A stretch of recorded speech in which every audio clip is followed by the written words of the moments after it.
તો અમદાવાદ સિવિલ હોસ્પિટલમાં 192 એમ્બ્યુલન્સનો ખડકલો અત્યારે કરી દેવાયો છે। મૃતકોના પરિવારને આજે મૃતદેહ સોંપવામાં આવશે।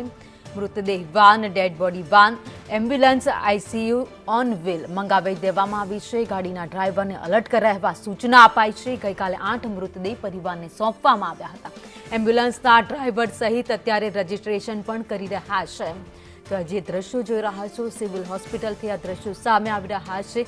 જે મૃતદેહના ડીએનએ મેચ થઈ ગયા છે તેને પરિવારને સોંપવાની અત્યારે હવે કામગીરી કરવામાં આવશે। તેના માટે એમ્બ્યુલન્સ એક પછી એક મંગાવવામાં આવી રહી છે।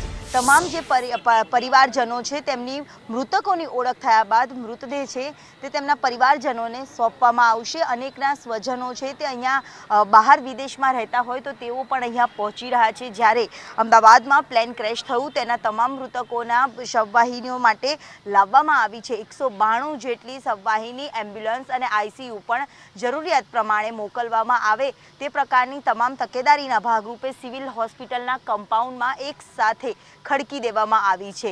આ વરવા દ્રશ્ય કદાચ કોરોના સમયે એક સાથે આવી રીતે જોવા મળ્યા હતા ને જે ઘટના બાદ ફરીથી આ જ પ્લેન ક્રેશ થયું અને તેના બાદ જે મૃતકોના પરિવારજનોને મૃતદેહ સોંપવામાં આવશે તેને લઈને બહારના નજીકના વિસ્તારોમાંથી પણ એમ્બ્યુલન્સો છે, ખાનગી એમ્બ્યુલન્સોનો પણ સહારો લેવો પડે તો તે પ્રકારની પણ તકેદારીના ભાગરૂપે 192 જેટલી એમ્બ્યુલન્સ છે તે સ્ટેન્ડ બાય સિવિલના કેમ્પસમાં મૂકવામાં આવી છે। કેમેરામેન મનીષ વાણિયા સાથે દિવ્યા ચૌહાણ, સંદેશ ન્યૂઝ, અમદાવાદ।